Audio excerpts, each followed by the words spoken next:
Okay, thank you everyone. Thank you for having me here today. As Sharon alluded to, if she spoke about the low city, I will be speaking about the high city. I have, for the better part of my career, the past 15 years, worked on 3 projects for the most part, which you see here, the one on the left being with Mori Building in Shanghai. So it's given me a lot of time to think about the tall building, and in particular, how to make sense of it. How do we take the tall building and have it relate back to the city in spite of its great scale? In dealing with this issue of globalization and the homogeneity that it creates in architecture, I just wanted to pose a question if anyone can recognize this skyline. Maybe Professor Ichikawa. It's a trick question because it's actually 3 cities. But it goes to say that perhaps architects are not doing well enough of a job, given that these are 3 cities and 3 continents with 3 histories, yet they're sort of merging together. So we have this problem where cities around the world are beginning to look like each other. And yet, if we look at nature and the diversity of life, how different it is from place to place.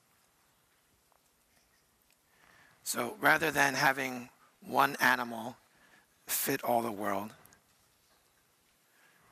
we need to be reminded what this ad from HSBC says to us, that even if we took the cow, in some parts of the world, a cow is a deity. They worship the cow. And in other parts of the world, cow is dinner. And of course, in Japan, you give the cow beer and you massage it. So for me, a lot of this, and Sharon alluded to as well, it's branding. It's the global corporation sort of superimposing its view or transplanting its vision from place to place. It's about standardization. And again, if we return to nature, it achieves this wondrous diversity as life adapts to local conditions, right? It evolves in response to its immediate environment. This is perhaps one of my favorite sketches, and it's not the sketch of an architect, it's the sketch of Charles Darwin, as he sort of had his eureka moment on the theory of evolution. And as we go from place to place throughout history, there does seem to be this human fascination with height, something which breaks the skyline. Perhaps it's our natural attraction to, say, the tree as a place of refuge. But then as we move through history, we get a wonderful diversity because these structures were all built with local material. They're built with the existing technologies of the time. Okay, they spoke to changing attitudes about government and religion and about commerce. And now we arrive at the present day. We are able now to get materials from around the world. Architects and developers are able to practice and build around the world. So how does one maintain uniqueness in this age of globalization? So I'd like to show briefly 4 projects, which I had a hand in Shanghai with Mori Building. This is a proposal I did in Dubai. Another proposal in Mumbai. And finally, Tokyo. Now, in looking at the trajectory of the tall building, from the pyramids until the world's current highest, the Burj Khalifa in Dubai, I think it reinforces the idea that a building must be unique to its place. It must have grown out from its place. We cannot take something like the Burj Khalifa and superimpose it in Manhattan, as you see here. So when we started the design for the Shanghai World Financial Center with Mori Building, it was a question of how do we do a building that responds to its name. It is a World Financial Center, but at the same time needs to have some aspect of place. What you see here is SWFC in the background with Jinmao in the foreground. Jinmao is another skyscraper that was present at the time. It's a much more literal translation of Chinese culture. It's a pagoda. SWFC is much more abstract. There is a kind of Asianness to the building, which I think grows out of its simplicity. The author of the design is my mentor, Bill Pedersen. He described this as the intersection of a line, which represents the earth, and a curve, which represents the sky. And these two geometries give rise to the form of the building. If you think of the skyscraper as a bridge between earth and sky, it's a very poetic way of sort of seeing the design. And here you see it, the sort of Zen-like simplicity, the Asianness of this building, together with the more literal Jinmao. One thing about this building which was of great particular importance to me was what it does at the top. This is where we bring the low city to the high city. It lifts the public experience to the very top of the building. It makes a tower like this accessible. It gives back to the city. It resolves itself into a sky bridge, a sky street, at the very top of the aperture. And here you can see the same space from the outside of the building, the kind of wonder that one feels when participating in the building. So what's happening here is taking a skyscraper, which is traditionally very closed, cold, solid, and beginning to carve it out and open it up. Now, there's an issue that some parts of the tall building are related to density. It's something that we need in our cities for our cities to grow. But there is this element of vanity. So if we look at the peacock, for example, part of the bird is actually small. The rest of it is feathers. That's the vain part. I'm part of a group called CTBUH. One of the things that we do is actually measure the vanity in buildings. So we look at each building, how much of the building is usable. This is the dense part of the bird, and how much is the peacock's feathers. As it turns out, the place with the most vain buildings in the world is in Dubai, where we go to next. So this was a competition for a client called DMCC. They wanted to have the world's tallest commercial building. And what we proposed to them is, look, there's two ways we can think about height. One is to the absolute height of the building, in which case Burj Khalifa would be always taller. Or on the right, if we think about the height of the building as measured to how high can we bring the people? What's the last usable floor? Isn't that the true indicator of a building's height? In which case, it would be the tallest in the world. So that inspired the design. So you can see there's some stylistic elements about the base, which recall the geometry of Islam. But really the defining character of this building is this idea about lifting the public experience directly to the top of the building.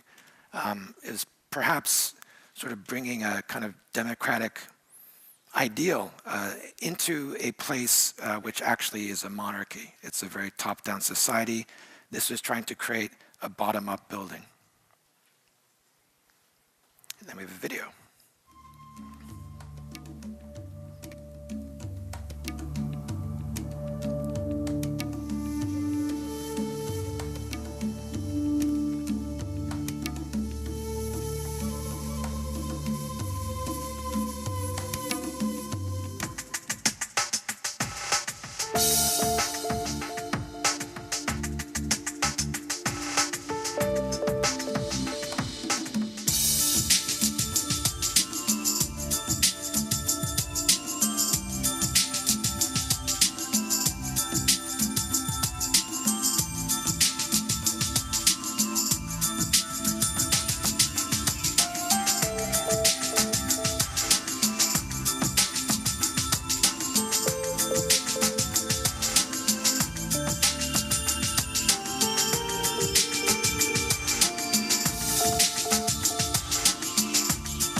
So it's a design which you can see very much grows out of where it is, but aspires to what the place should become. Unfortunately, we didn't win the competition, but this is one that we just won. It's the India Tower. Now, India is the place that worships the cows. It's a completely different world entirely. It's a place where symbolism is very important. So when we approach this tower is the idea of how do we find something that responds to the place, that responds to this love of nature. How do we find ways to take the wonderful colors of the place and introduce that into the building, which you can see here sits at the Queen's Necklace in Mumbai. Like a lotus, it grows out of what is essentially currently a slum. So this is sort of a philosophical dilemma, I suppose, in doing a tower like this in Mumbai. Okay. So it is a residential tower. It's a tower for those people who can afford to live there. But what can one do in that context? Well, I think in a way one aspires to what the city can become. And rather than creating a closed tower, the idea again is to open up the tower to make it breathe. Here's a plan of the tower, and this is something quite unusual because the owner decided let's not make a super exclusive tower where typically in India you walk off your elevator directly into your unit and you don't see anybody. Let's make a communal space in the center where light and air can actually come in. Even though we're living in a high-rise, you can feel like you're outside. Let's pull the city into the tower. And here you see here. Now, that idea for me is not entirely new, but it really grew out of the Japanese metabolist movement. Here at the Mori Museum several years ago, there was an exhibit which I think really influenced my thinking on architecture. It was a wonderfully creative time, I think, in the history of architecture. And really one of the boldest ideas was this by Tange, his master plan on Tokyo Bay. So looking at this, we were approached by NHK to do a tall tower, which we had to find a site for it, and naturally we thought we should site it in Tokyo. So we built it a little bit south of where Tange proposes his bridge, and it's actually where the Aqua Line is at the moment. It straddles that. It's built upon the infrastructure of the Aqua Line. There's an idea of this new city actually being a resilient barrier. If there ever was to be a tsunami wave that came into Tokyo Bay, this would be a breakwater. It'd be a dam to slow the tsunami. And here you see then this city that spans across the bay, which is really built on top of the infrastructure. The idea also came from, I think, discussions with Mr. Mori, also my late mentor, Mr. Katz. And really, it's very interesting to see what people want to do towards the end of their careers. And here they were really, Mr. Mori, Mr. Katz were smiling and having fun, right? Talking about what could be the future of Tokyo. And for Mr. Mori, it's really about how to bring more density into Tokyo. And it's not for the sake of height, but to counteract this, right? So this is what's happening in Tokyo. This is what's happening in many parts of the world, is this urban sprawl. And even worse in places like Los Angeles, where so much of our land is turned over to transportation. And if you think about the waste of material, the waste of energy, the waste of time energy in commuting, I think this is why Mr. Mori and those who believe in what he said believe in this thing called the compact city, or Mr. Mori called it the vertical garden city. But it's the idea of compacting our city so we can live in it, increasing the density so that we can free up space for nature. I call it the compact and connected city. So if you look at nature and the way that it's evolved, it finds its most energy efficient form. The sunflower has evolved mathematically to pack the most amount of seeds in the smallest amount of surface area. And it uses this symbiotic relationship with a honeybee, right, to be able to spread from one place to another. So very energy efficient system. So now we get to Tokyo, right? And so it's this idea then of having these great city centers that are linked with efficient transportation, like the sunflower and the bee. We get Tokyo, Nagoya, Osaka, linked by high-speed rail. And perhaps romantically thinking about the in-between being idyllic countryside nature, enjoying the beauty of what lies between. Okay, Tokyo, as we know, is a city built on infrastructure. For me, it reminds me of the big bowl of ramen noodle, right?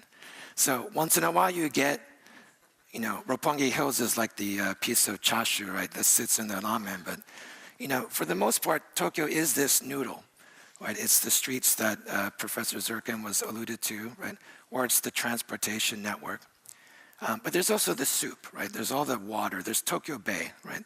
That's the heart of the city. The heart of Tokyo is water. So next Tokyo follows that idea. It builds up on infrastructure. It sits in the bay.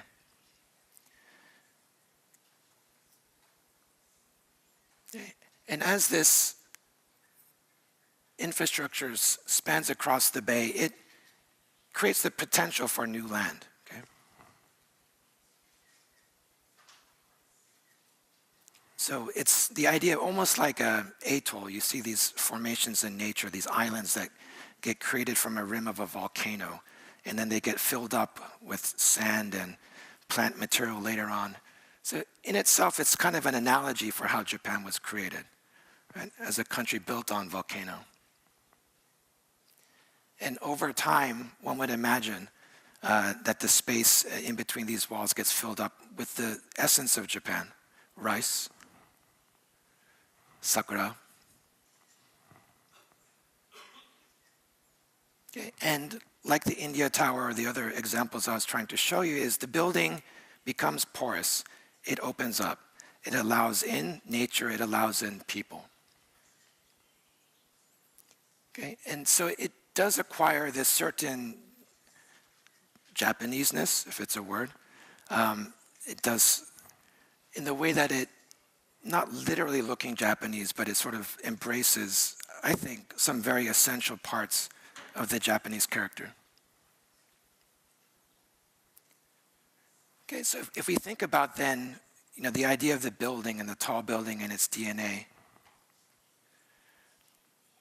the role of architecture, of the tall building, really should just be to support the life that's contained within. So what I'm really advocating is to take our tall buildings and reduce them, to make them more porous, to open them up. So if we think about, again, the analogy with this image, architecture should just be the coral reef. It's the backbone which then supports the life, that attracts the life, that give it the diversity. So it's really taking architecture and making it the backdrop. And what better example than here at Roppongi Hills, in the way that the project opens up. It's extremely public, it's extremely porous. Like the coral reef, it's attracting people. Right? People bring the character. It's the people who bring the unique identity to a place. People and nature then begin to find a place within the architecture. Okay, because ultimately, what is it that creates uniqueness? And my answer is really, it's us. It's people. We are a planet of people. That's how we will find our diversity in globalization. Thank you.